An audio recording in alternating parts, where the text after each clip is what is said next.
ஆச்சி மசாலா. எந்த சமையலும் ருசி தேடும் ரகசியம். 20 ரூபாய். Taste the daily. இப்போ விஜய் ஆட்சி வந்ததும் ஆரம்ப கட்டத்தில் விஜய் ஆட்சிக்கு நல்ல பேர் தான் இருக்கு. இப்போ நல்ல பேர் இப்போ இருக்கும்போது நம்ம போராட்டம் அது இதுன்னு தெருவுக்குள்ளே ஹிட் பண்ணணும்னா அது எடுபடாது. அந்த அரசுக்கு எதிராக மக்களுக்கு முணுமுணுப்பு, மக்கள் அதிருப்தி வரும்போது தான் எதிர்கட்சி போராட்ட களத்துக்குள்ளே வரும்போது அது மக்கள் மத்தியில் ஆதரவு பெறுமே தவிர நல்லா பண்ணுறாங்களா, வித்தியாசமாக பண்ணி நல்லா பேர் எடுக்க நினைக்கிறாங்கன்னு மக்கள் நினைக்கும் போது போராட்டம் அது இதுன்னு ஒரு எதிர்கட்சி தலைவராக உதயநிதி ஸ்டாலின் களத்துக்குள்ளே வந்தாருன்னா அது அவருக்கு பலனை கொடுக்காது.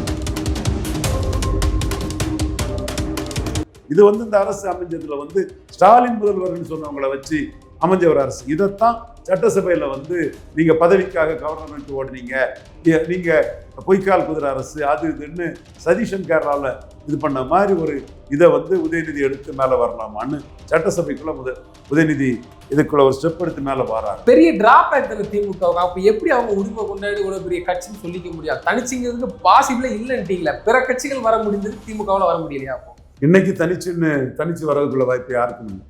தனிச்சு நின்ன தாவேக்கா முதலிடத்துக்கு வந்துச்சு. கூட்டணியிலேயே நீங்க 2ஆம் இடத்துக்கு தான் வந்தீங்க. உங்கள்கிட்ட கூட்டணி கட்சியெல்லாம் தாவேக்காட்ட போயிட்டு நியாயத்தை பேசணும். சில நல்ல அவர் ஸ்டார்ட் படி நல்ல வாய்ப்பெல்லாம் இருக்குன்னு ஜோசியக்காரர்கள் சொல்லக்கூடிய டைம்ல அந்த வாய்ப்பு என்ன ரூபத்தில் போனா தனக்கு சாத்தியப்படுங்கிறதுலையும் ஸ்டாலின் புரியாதவராக இருக்க மாட்டார். உள்ளாட்சி தேர்தல் தனிச்சு தான் போவாங்க, இடைத்தேர்தல் தனிச்சு தான் போவாங்க. அதுக்குள்ளெல்லாம் போய் கூட்டணி வைக்க மாட்டாங்க. ஸோ மும்முனைங்கிற இது வந்துட்டு விஜய் எடப்பாடி பழனிசாமியை பலகீனப்படுத்துவாருங்கிறதையும் 26க்கு முன்ன சொன்னது நம்ம தான். அதை நம்ம மறைக்கல. ஆனால் இன்னைக்கு ஒரு பெரிய சக்தியாட்டு, 3ஆவது சக்தியாட்டு எடப்பாடி இருக்கிறத மறைச்சிக்கிட்டு ஊடகங்கள் அவரை தவிர்த்துட்டு பேசக்கூடாதுங்கிறீங்க. களம் கர்நாடகா மாதிரி போயிட்டுங்க. அப்ப இறங்கு முகம் தானே பார்த்துட்டு வர, இறங்கு முகம் தான் மறுக்க வரல. விஜயால பாதிக்கப்படலைங்கிறதா உண்மை.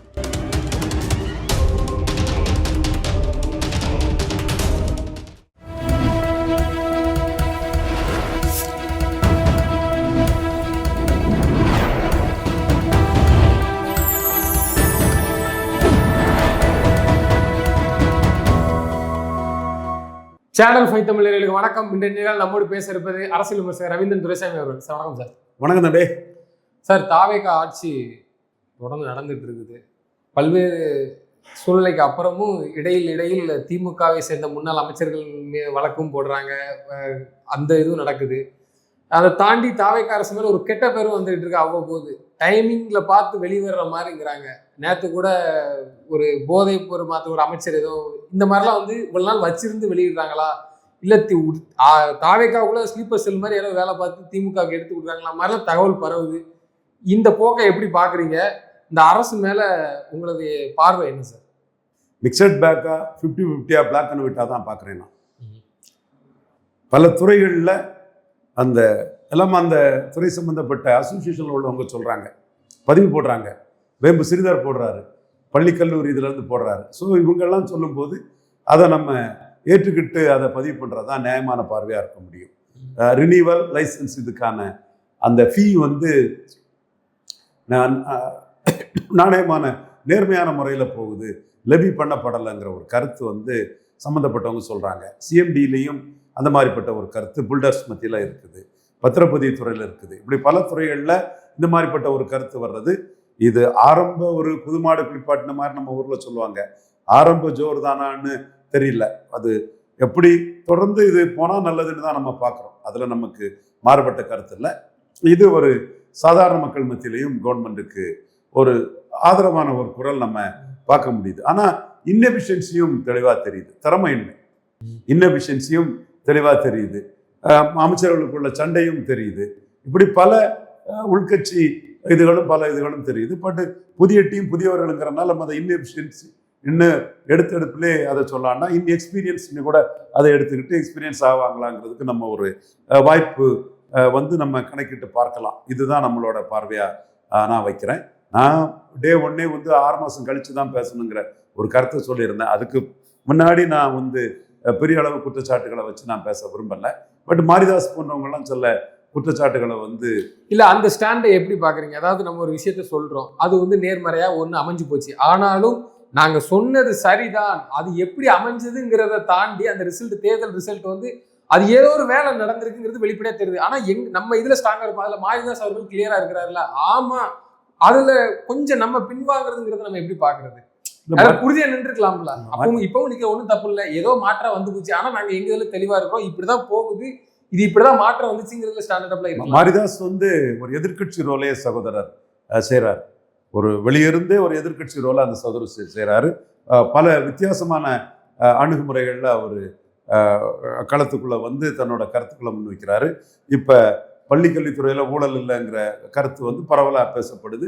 அது அந்த அசோசியேஷன் சேர்ந்தவங்களே சொல்லும்போது இவர் கல்வித்துறையில் உள்ள அந்த டீச்சர்ஸ், அந்த தனியார் பள்ளி அவங்களையே கார்னர் பண்ணுறாரு. நீங்கள் வந்து ஊழல் இல்லை, ஓகே நல்ல விஷயம்தான், பட் நீங்கள் பேருந்து கட்டணத்தை குறைச்சிட்டிங்களா? நீங்கள் வந்து முன்னமே இதுக்கும் சேர்த்து தானே நீங்கள் டேம் ஃபீஸு பேருந்து கட்டணம்லாம் வாங்கினீங்க, இப்போ இதுதான் இல்லையே, அப்போ நீங்கள் ஏன் அந்த பேருந்து கட்டணத்தையும் ஃபீஸையும் குறைக்கக்கூடாதாங்கிற ஒரு கருத்தை வந்து அவர் வைக்கிறார். ஸோ இது வந்து பள்ளி கல்வித்துறை அமைச்சர் தான், நாங்கள் முந்தைய அரசு மாதிரி இல்லை, இவ்வளோ பணம் உங்களுக்கு செலவு இல்லாமல் நாங்கள் நாணயமாக நேர்மையாக ஊழல் இல்லாமல் பண்ணுறோம், அப்போ நீங்கள் நம்ம மக்களுக்கு அந்த இதை பலன் கிடைக்கிற மாதிரி ஃபீஸை குறைங்க, பேருந்து கட்டணத்தை குறைங்கிற மாதிரி எல்லாம் போகணும்னு ஒரு விஷயத்தை மேலெழுந்த வாரியா மட்டுமே பார்க்காம இன்டெப்தா அவர் மாரிதாஸ் பண்றாரு. உண்மையிலே அதுதானே எதிர்கட்சி காலம். மாரிதாஸ் அந்த இடத்துக்குள்ள பாராட்ட தான் ரிசல்ட் எப்படி வந்தாலும் நாங்க சொன்னது சரிதான், ஏதோ நடந்து போச்சு, ஆனா எங்க இதுல கிளியரா இருக்கோங்க அப்படிங்கிறது தானே ஒரு இதான். மாரிதாஸ் எல்லாருக்கும் பொருந்தும் தானே கேட்குறேன். மாரிதாஸ் அதுல உறுதியான கருத்துக்களை முன்னெடுத்து அவரு தெளிவா வந்து ஒரு எதிர்கட்சிக்கு ரோலாட்டு பண்றாரு. அது மட்டும் இல்ல, அவரு எதிர்கட்சியா இல்லாம எதிர்கட்சிங்கிற லெவல்ல தான் அவரோட கருத்துக்களை லாஜிக்கலா தான் முன்வைக்கிறார். பட் மைக்ரோவா ஒவ்வொரு பாயிண்டையும் வந்து எலாபரேட்டா அவர் வந்து அனலைஸ் பண்றாரு. உண்மையிலே அவரை நான் ஒரு சமூக நலனோட அக்கறையோட அவர் செயல்படுறதை நான் பாராட்டுறேன். திமுகவில் வந்து இப்போ என்னன்னா ரொம்ப ரொம்ப தொய்வடைஞ்சு போய் இருக்கிறாங்க, என்ன பண்ணணுங்கிறது தெரியாம இருக்குங்கிற ஒரு குழப்பம் இருக்குல்ல. எதுக்கு எடுத்தாலும் திரு ஆராஸ் அவர்களை வச்சு பதில் சொல்ல வைக்கிறது, அவர் தான் இப்போ பேசிட்டு இருக்காரு. வீடியோல பார்த்தா இப்போ அவரும் வந்துட்டு இருக்காரு. இது வந்து திமுகவுக்கு, ஏன்னா பிரதான எதிர்கட்சிக்கு திமுக வந்து சரின்னு சொல்லுவாங்க வழக்கமா பேசும்போது. திமுக ஆளுங்கட்சியை விட எதிர்கட்சிக்கு சூப்பர் சொல்லுவாங்க. அது ஸ்டாலின் அவர்கள் போன முறை எடப்பாடி பழனிசாமி அவர்கள் இருக்கும்போது அவர் எப்படிலாம் செஞ்சார் நம்ம பார்த்துருப்போம். இந்த டல்னஸ் ஸ்டாலின் இல்லாத இடத்த திரு உதயநிதி அவர்கள் ஃபீல் பண்ணல, அது ரொம்ப தொய்வு கூட்டு போய் இருக்குன்னு நீங்க பாக்குறீங்களா? இல்லை, அப்படி நான் பார்க்கல. இப்போ வந்து விஜய் ஆட்சி வந்ததும் ஆரம்ப கட்டத்தில் விஜய் ஆட்சிக்கு நல்ல பேர் தான் இருக்குது. இப்போ நல்ல பேர் இப்போ இருக்கும்போது வந்து நம்ம போராட்டம் அது இதுன்னு தெருவுக்குள்ளே ஹிட் பண்ணணும்னா அது எடுபடாது. அந்த அரசுக்கு எதிராக மக்களுக்கு முணுமுணுப்பு, மக்கள் அதிருப்தி வரும்போது தான் எதிர்கட்சி போராட்ட களத்துக்குள்ளே வரும்போது அது மக்கள் மத்தியில் ஆதரவு பெறுமே தவிர, வந்த அரசுக்கு எதிராக பார்ப்போமா புதியவர்கள் தானே நல்லா பண்ணுறாங்களா, வித்தியாசமாக பண்ணி நல்லா பேர் எடுக்க நினைக்கிறாங்கன்னு மக்கள் நினைக்கும் போது போராட்டம் அது இதுன்னு ஒரு எதிர்கட்சி தலைவராக உதயநிதி ஸ்டாலின் களத்துக்குள்ள வந்தாருன்னா அது அவருக்கு வந்து பலனை கொடுக்காது. ஆனா சட்டசபையில அவர் வந்து ஷைன் பண்றாரு. அப்படி ஷைன் பண்ணதுக்கு காரணம் விஜய்க்கு பார்ட்டி சிங்கிள் பார்ட்டியா கவர்மெண்டா இல்லாம 4 பார்ட்டி கொலிஷனா இருக்கனால தான் காரணம். அதோட ஒவ்வொரு பாயிண்டையும் வச்சு அடிக்கிறாரு. அதுல தாவேக்கா அரசுக்குள்ள விசிகா இருக்கிறத அடிக்க விரும்பல, ஏன்னா அந்த ஓட்டுக்கு அவருக்கு ஒரு குறி இருக்குது. ஐயுஎம்எல் இருக்கிறத அடிக்க விரும்பல, அந்த ஓட்டுக்கு அது ஒரு குறி இருக்கு. நான் ஐயுஎம்எல் மேட்டரை நான் மட்டும்தான் பேசுறேன். நீங்க எதியூரப்பா சிங்கிள் லார்ஜஸ்டா வந்தாலும் சனாதன தர்ம எதிர்ப்பு, இந்துத்துவா எதிர்ப்பு, இந்து தர்ம எதிர்ப்பு, இந்து எதிர்ப்புன்னு அவரை ஆட்சி அமைக்க விடாம எல்லாருமே பண்ணிட்டு போயிட்டாங்க.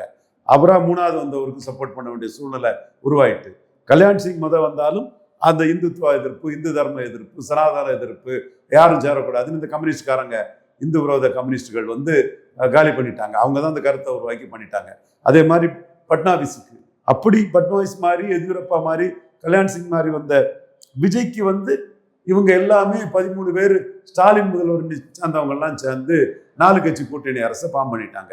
அப்போ இந்த நாட்டில் இந்துக்களை பிரதிநிதித்துவப்படுத்தக்கூடிய கல்யாண் சிங்க்கு நடக்காதது, இந்த இந்துக்களை பிரதிநிதித்துவப்படுத்தக்கூடிய எதியூரப்பாவுக்கு நடக்காதது, பட்னாவிஸுக்கு நடக்காதது, சிம்பிளா விஜய்க்கு நடக்குது. அதை ராகுல் காந்தி டெல்லியில இருந்து ஸ்டாலின் முதல்வர்னு சொன்னவங்களை வச்சு ராகுல் வந்து தன்னுடைய ஒரு ஆதரவு அரசை விஜய முதல்வராக்கி, விஜய் சிங்கிள் லார்ஜஸ்ட் இருந்தது, பட் எண்ணிக்கையை வந்து ஸ்டாலின் முதல்வர்னு சொன்னவங்களை வச்சு அதை வந்து அவங்க செயல்படுத்தி காட்டுறாங்கன்னா இந்த அரசியல் நகர்வு தவறு, இது முறையற்ற செயல்.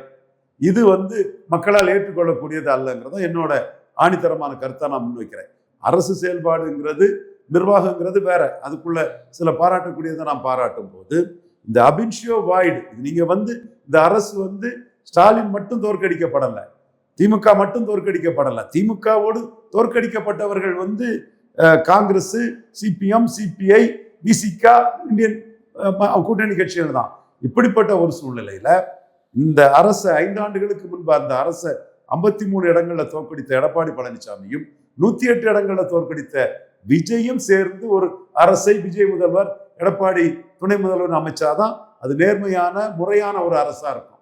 இது இந்த அரசு அமைஞ்சதுல ஸ்டாலின் முதல்வர்னு சொன்னவங்களை வச்சு அமைஞ்ச ஒரு அரசு. இதைத்தான் சட்டசபையில நீங்க பதவிக்காக கவர்னர் நோக்கி ஓடுனீங்க, நீங்க பொய்க்கால் குதிரை அரசு, அது இதுன்னு சதீஷன் கேரளாவில் இது பண்ண மாதிரி ஒரு இதை உதயநிதி எடுத்து மேலே வரலாமான்னு சட்டசபைக்குள்ள உதயநிதி இதுக்குள்ள ஒரு ஸ்டெப் எடுத்து மேலே வராருன்னா இந்த very nature of the government is 4 party coalition majority government.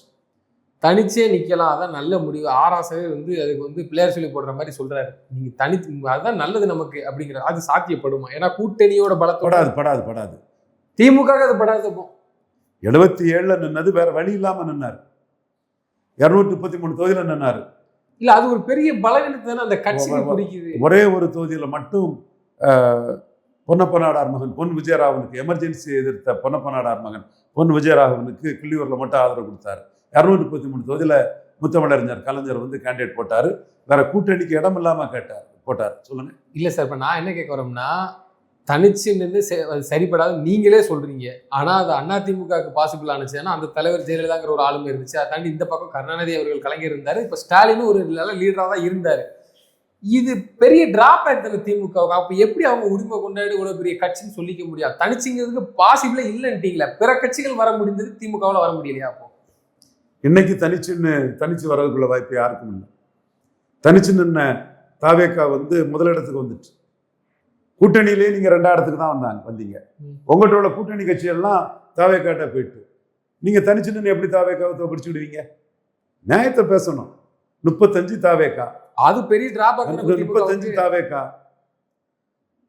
கூட்டணி கட்சிகள் ஓட்டு ஏற்கனவே ஸ்டாலினுக்கு துரோகம் பண்ணிட்டு ராகுல் காந்தி எல்லாம் பச்சை துரோகம் பண்ணதோட விளைவு தாவேக்காக்கு தான் வந்தது. அதுக்கு பிறகு என்னதான் போட்டாலும் இனிக்கி குறைச்சி போட்டாலும் ஒரு 5 விழுக்காடு தேராது. மதிமுக வரை இப்போ போறாங்க. அப்போ 40க்கு மேல தாவேக்கா ஓட்டு இருக்குது. திமுக கூட்டணியோட 31 தான். அப்போ தனிச்சு எப்படி வர முடியும்? 25 to 30க்குள்ள தானே இருக்க முடியும். உங்ககிட்ட நான் கேட்டிருந்தேன், அப்போ ஒரு காலமும் திமுகவில் தனிச்சு சர்வே பண்ண முடியாது, தனிச்சு ஆட்சி அமைக்க முடியாது தமிழ்நாட்டில். அப்படி அமைக்கல, இன்னைக்குள்ள சொல்ல அப்படி அமைக்கவும் முடியாது. அதுக்கு ஸ்டாலின் யதார்த்தத்தை ஒத்துக்கிட்டு ஒரு வின்னிங் ஸ்ட்ராட்டஜி எடுத்துட்டு போவாரு. ப்ரூடன்ட் பொலிட்டிஷனா ஸ்டாலின் அதை எடுத்துட்டு போவாருன்னு தான் நாம கருதுறோம்.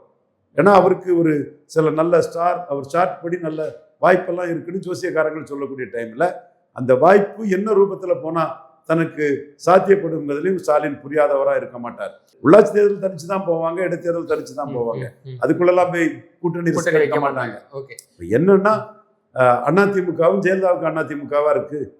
அது இப்ப இல்ல. ஓகே, ஆனாலும் இது 50 வருஷம் பாரம்பரிய கட்சி இல்ல. அப்ப ஸ்டாலின் அவர்கள் நம்ம தலைவர் இல்லைன்னு ஒத்துக்க முடியுமா? இல்ல அவரும் ஒரு ஆளுமை மிக்க தலைவர் தானே பாக்குறோம். அவர் ஆளுமை மிக்க தலைவர்கள், எந்த மாற்றமும் இல்லை, எல்லாரும் சொல்றாங்க. அதனாலதான் நான் ஒப்பிடுறேன். சொல்றாரு இவரு செல்வ பெருந்தகை ராகுல் சொல்றாரா, இவரு மல்லிகார்ஜுன கார்கே தெரியல சொல்றாரான்னு தெரியல. அடிச்சுட்டாரு மாணிக் தாகூரம், அடி நொறுக்கிட்டாரு மாணிக் தாகூரை. ஸ்டாலினை போழ்ந்து தள்ளிட்டாரு. அப்போ இங்க காங்கிரஸுக்குள்ள ரெட்டை தலைமை இருக்குதா? ராகுல் காந்தி மாணிக் தாகூர்கிட்ட ஒன்று சொல்லவும், மல்லிகார்ஜுன கார்கே செல்வ பிறந்தகிட்ட ஒன்று சொல்லவும், ரெட்டை தலைமை அங்கே இருக்குதா? செல்வ பிறந்தையெல்லாம் அடிச்சு விளையாடுறாரு. மாணிக் தாகூர் எல்லாம் மொத்த தொங்க போட்டுட்டு தான் ஓடுறாரு. செல்வ பிறந்த பேச்செல்லாம் ஸ்டாலின் ரொம்ப பெரிய அளவுக்குள்ள பொழுது பேசுறாரு. அசம்பிளி எலெக்ஷன் வரும்போது, காமனாக வரும்போது, இடைத்தேர்தல் நான் சொல்ல வரல, அடுத்த தேர்தல் வரும்பொழுது ஒருவேளை திமுக தனிச்சு நிற்கிறேங்கிற முடிவு எடுத்தாலும், ஆனால் அன்னைக்கு கூட்டணி வச்சும்போது இவங்க தானே எல்லாம் பார்த்துக்கிட்டாங்க. விசிகா கம்யூனிஸ்ட் எல்லாம் இவங்களே பார்க்கணும், இவங்களே செலவு பண்ணணும், எல்லாமே திமுக பண்ணதுக்கு அப்போ அந்த ஸ்டாண்டில் ஆராசா பேசுறது சரிதானே தோணுது. மக்களே ஒரு மாற்றம் எதிர்பார்க்குறாங்க. காங்கிரஸை விமர்சிக்கிறாங்க, திமுக காரங்களே விமர்சிக்கிறாங்க, எத்தனை நாள் உங்களுக்கு குதிரை சுமக்கணும் அப்படிங்கிறது. ஸோ இது நாளடைவில் மாறாதான். அப்போ தனிச்சு நின்னுங்க அப்படிங்கிற ஒரு திறமைக்கு களத்தை நேர் எதிராக பார்க்க முடியாங்களா? விஜயா தாவே திமுகங்கிற போது நீங்க அப்படியெல்லாம் பார்க்க முடியாது. எடப்பாடி பழனிசாமி வந்து 3வது இடத்துல இருக்கிறார். இன்னைக்கு கூட அரசியல் வந்து அவர் அங்கேதான் சார் இருக்கிறாருல்லப்பா. கர்நாடகா மாதிரி, பீகார் மாதிரி, யூபி மாதிரி மும்முனை ஆயிட்டுப்பா. பாஜக, முலாயம் சிங் யாதவ், கன்ஷிராம், மாயாவதி, அது ஒரு செட்டு 3 பேர். பாஜக நிதிஷ், லாலு 3 பேர். பாஜக தேவகவுடா, எதியூரப்பா, தென் காங்கிரஸ் 3 பேர். ஸோ மும்முனைங்கிற இது வந்துட்டு, நம்ம மும்முனை இங்கே வந்துட்டுங்கிறத மறைச்சிக்கிட்டு எடப்பாடி பழனிசாமி வந்து 2024 3 தொகுதியிலையும் தோப்பார். நான் தான் சொன்னேன். கன்னியாகுமரி, திருநெல்வேலி, தூத்துக்குடியில் நம்ம டீம் மின்னல் ஸ்ரீமன்லேருந்து நம்ம தம்பி முத்தரமேசி எல்லாருமே வந்து முடுக்கி விட்டு தான் நம்ம வேலை பார்த்தோம். நம்மளே களத்துக்குள்ளே இறங்கி நாடார்கள் வந்து தேவர் எதிர்ப்புன்னு ஓசியா ஓட்டு போட மாட்டாங்க. நம்ம நாடார்களோட தனித்தன்மையை 2024 சொல்லி அடித்து காட்டணும். அதே மாதிரி ஐயர் நாடார் என்ன செய்ய முடியும்னு முதன் பழனிசாமி கேட்டதுக்கு அம்பேத்கர் சொல்றாரு, ஐடென்டிஃபை த எனிமின்னு. இந்த தேர்தலில் எடப்பாடி தான் எனிமிங்கிறதையும் சொல்லி விஸ்வகர்மா சமுதாய மக்கள் மட்டுமில்லை, எம்ஜிஆர் ஜெயலலிதா பேரை சொல்லி விஜய் வந்து எடப்பாடி பழனிசாமியை பலகீனப்படுத்துவாருங்கிறதையும் 26க்கு முன்ன சொன்னது நம்ம தான். அதை நம்ம மறைக்கல. ஆனா இன்னைக்கு ஒரு பெரிய சக்தியாட்டு, 3வது சக்தியாட்டு எடப்பாடி இருக்கிறத மறைச்சிக்கிட்டு ஊடகங்கள் அவரை தவிர்த்துட்டு பேசக்கூடாதுங்கிறீங்க. களம் வந்து கர்நாடகா மாதிரி போயிட்டுங்க. அப்ப எதுக்கு அதிமுக இருந்து பல பேர் வெளில போறாங்க? பலகீனப்படுது, வெளியே போறது. நான் மறுக்க வரல. அப்ப இறங்குமுகம் தானே பார்த்துட்டு வர, இறங்குமுகம் தான் மறுக்க வரல. இறங்குமுகம் தான் மறுக்க வரல. விஜயால பாதிக்கப்படலைங்கிறதா உண்மை. விஜயால 20 இருந்து 21 போயிட்டாரு. ஆட்சி கட்டில இருந்து இறங்கின பிறகுதான் அவர் வந்து சிவி சண்முகத்தால பாதிக்கப்படுவார், இவர் விஜயபாஸ்கரால் பாதிக்கப்படுவார், தென் மரகத குமாரவேல் எஸ்கி சுப்பையாவால் பாதிக்கப்படுவார். எஸ்கி சுப்பையா பற்றி பேசும்போது, எஸ்கி சுப்பையா போன பிறகு அம்பாசமுத்திரத்தில் அதிமுக நிலைமை மோசமாக போகும், பார்லிமெண்ட்டில் குறைவான ஓட்டு இருக்குது, நான் தானே சொல்கிறேன். பட் இது மும்முனை களம். அவர் வந்து 53 தொகுதியில் ரெட்டலையும் சிலையும் தோக்கடிச்சிருக்கிறார். 108 தொகுதியில் விஜய் ரெட்டலையும் உதயசூரியன் தோக்கடிச்சிருக்கிறார். அந்த 108 வந்து 53 சேர்ந்து தான் காங்கிரஸ் திமுகவோட ஒட்டிக்கிட்டு நின்ன காங்கிரஸ் எல்லாத்தையும் தோக்கடிச்சு தான் ஆட்சி மாற்றத்தை கொண்டு வந்திருக்காங்க.